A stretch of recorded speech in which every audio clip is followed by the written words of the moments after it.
नमस्कार मेरे प्रिय साथियों, मेरे प्रिय भाइयों और मेरे प्रिय छात्रों।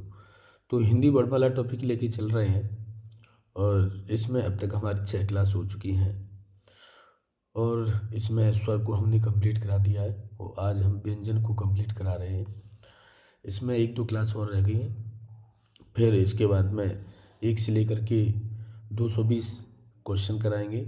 सारा प्रैक्टिस सेट कंप्लीट हो जाएगा तो पहला चैप्टर आपका बिल्कुल कंप्लीट हो जाएगा। उसके बाद में विराम चिन्ह को कंप्लीट करा के चलेंगे। तो दोस्तों हमारे चैनल पर बने रहिए और पूरी हिंदी को कंप्लीट करा के हम चलेंगे। अगर आप दोस्तों हमारे चैनल पर नए हो तो चैनल को सब्सक्राइब करके बेल आइकन को ज़रूर प्रेस कर लें, ठीक है।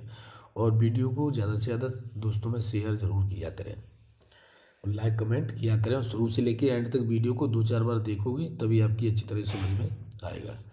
चलिए दोस्तों, तो आज देखते हैं आज के टॉपिक में हमको लुंठित। अब ये लुंठित क्या है, तो ध्यान रखना कि जो रा है, र का उच्चारण करते समय जिह्वा ऊपर की तरफ मुड़ जाती है, अतः इसे लुंठित व्यंजन कहते हैं। जो रा है वो लुंठित व्यंजन है, ठीक है। प्रकंपित, आर का उच्चारण करते समय जिह्वा कंपन होता है, इसे प्रकंपित व्यंजन भी कहते हैं। यानी जो लुंठित वर्ड है वो रा है और इसी रा को हम प्रकंपित व्यंजन भी कहते हैं, ठीक है। इस पॉइंट को और देखिए, अतः र ध्वनि को लुंठित या प्रकंपित ध्वनि के रूप में जाना जाता है, ठीक है।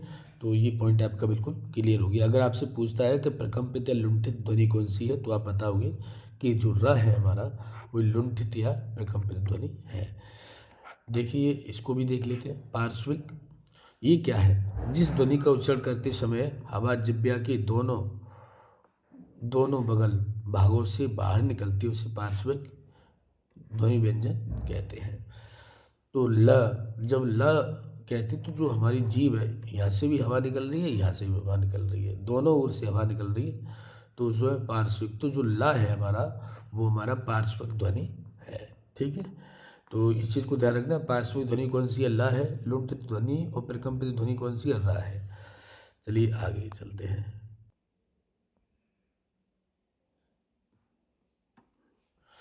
चलिए देखते हैं ऊष्म ईशित व्यंजन।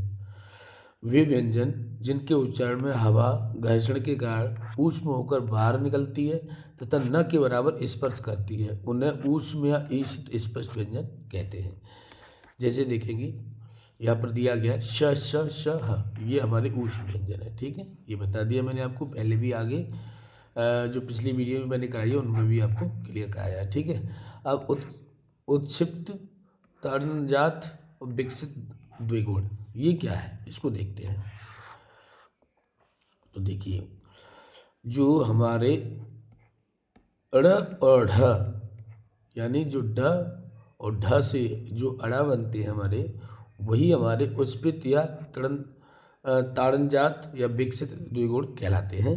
तो देखते हैं, इसका उच्चारण करते समय जिह्वा ऊपर उठकर झटके के साथ नीचे आती है, अतः इन्हें उत्क्षिप्त व्यंजन कहते हैं। उत का अर्थ होता है उठना। उत का अर्थ क्या होता है? ऊपर उठना। और क्षिप्त का अर्थ क्या है? इसका शीघ्रता से नीचे आना है। तो जब जिह्वा ऊपर उठ करके शीघ्रता से नीचे आती है तो उसको हम उत्क्षिप्त व्यंजन कहते हैं। और ये हमारा अड़ और ढ ये है हमारा, ठीक है, ध्यान रखना। तो ये उत्क्षिप्त व्यंजन के नाम से, ऊष्म व्यंजन के नाम से क्वेश्चन पूछे जाते हैं पेपर में, यहीं से आएंगे, ठीक है। चलिए आगे बढ़ते हैं। आगे देखेंगे अगला है हमारा ताड़नजात व्यंजन। ताड़नजात व्यंजन कौन सा होता है? तो यही ड़ और अड़ ये भी हमारे ताड़नजात व्यंजन कहलाते हैं, ध्यान रखना। ताड़नजात का अर्थ है आघात करना। इसके उच्चारण में वीणा के प्रताड़ित छूकर छोड़े गए तारों के समान गूंज ध्वनि होती है, उन्हें ताड़नजात व्यंजन कहते हैं। ड़ और ढ जब हम बोल रहे हैं तो हमारे माइंड में गूंज हो रही है, इसलिए इनको ताड़नजात व्यंजन कहते हैं, ठीक है। वैसे अभी इससे पहले भी उसमें भी मैंने लिख रखा था, इसको रिपीट कर दिया, ठीक है। विकसित व्यंजन, तो ड और ढ इन दोनों को हमने ड़ और ढ में बदल दिया, तो इनको हम विकसित व्यंजन भी कहते हैं, ठीक है। तो ये दोनों हमारे विकसित हुए हैं किससे? डा से और ढा से ड़ और ढ को विकसित किया गया, इसलिए इनको विकसित व्यंजन भी कहते हैं। चलिए आगे देखते हैं द्विगुण व्यंजन।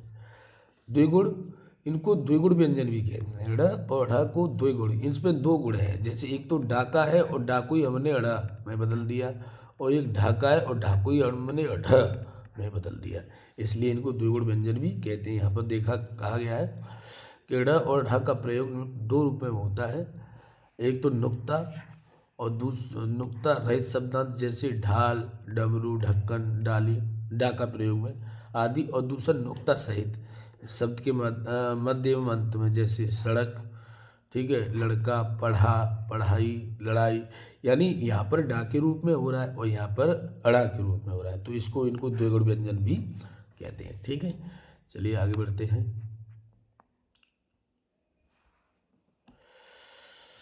आगे दोस्तों हमारा नासिक एवं निर्नासिक व्यंजन।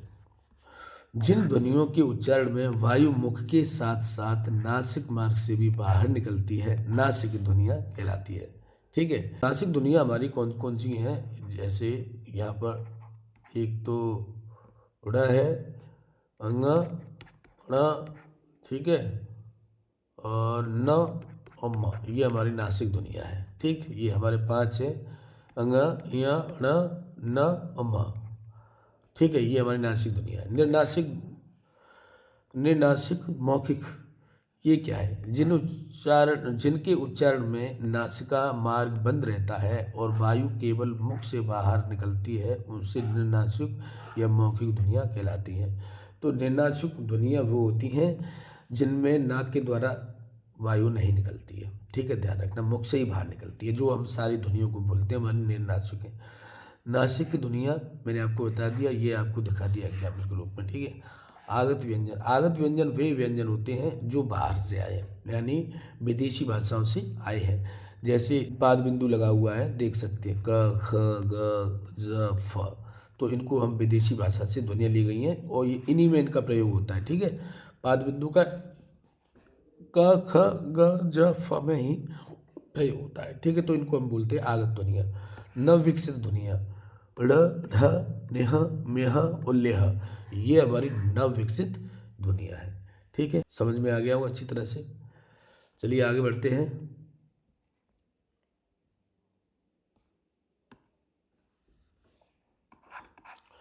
तो आगे देखिए दोस्तों, संयुक्त व्यंजन।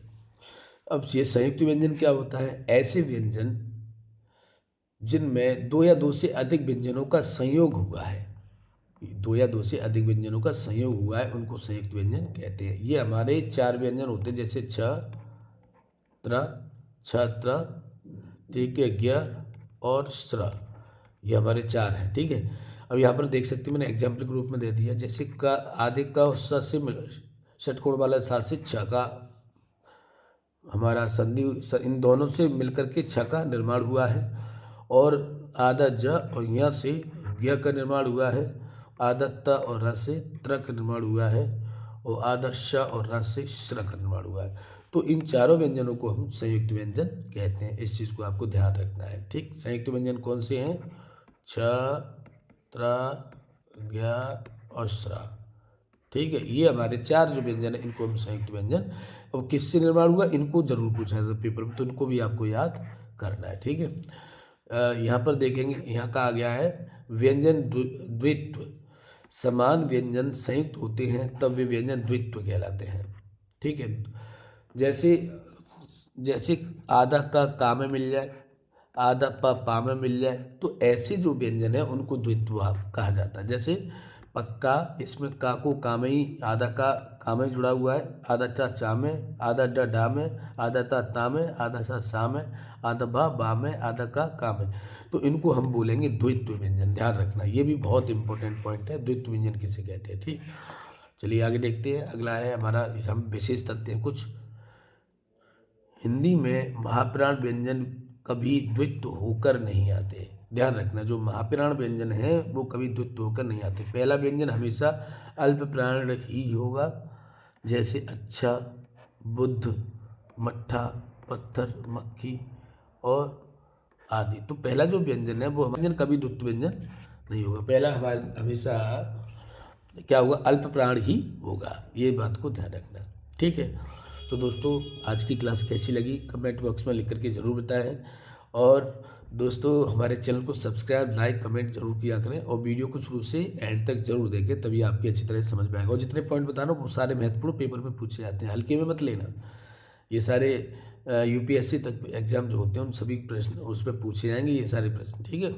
और आप जब प्रैक्टिस सेट लगाओगे, जब मैंने जो कराए हैं क्वेश्चन 1 से लेकर के 220 तक, इसको जब लगाओगे और उसमें देखोगे तो सारी चीज़ें आपको इसमें मिलेंगी। फिर कहोगे ये द्वित्व व्यंजन क्या है, संयुक्त व्यंजन क्या है ना। ध्यान रखना, तो इनको अच्छी तरह से पढ़ना समझना, 2-3 बार देखोगे आपका प्रैक्टिस सेट में बिल्कुल क्लियर हो जाएगा। तो दोस्तों चलते हैं, आज के लिए इतना ही, नमस्कार।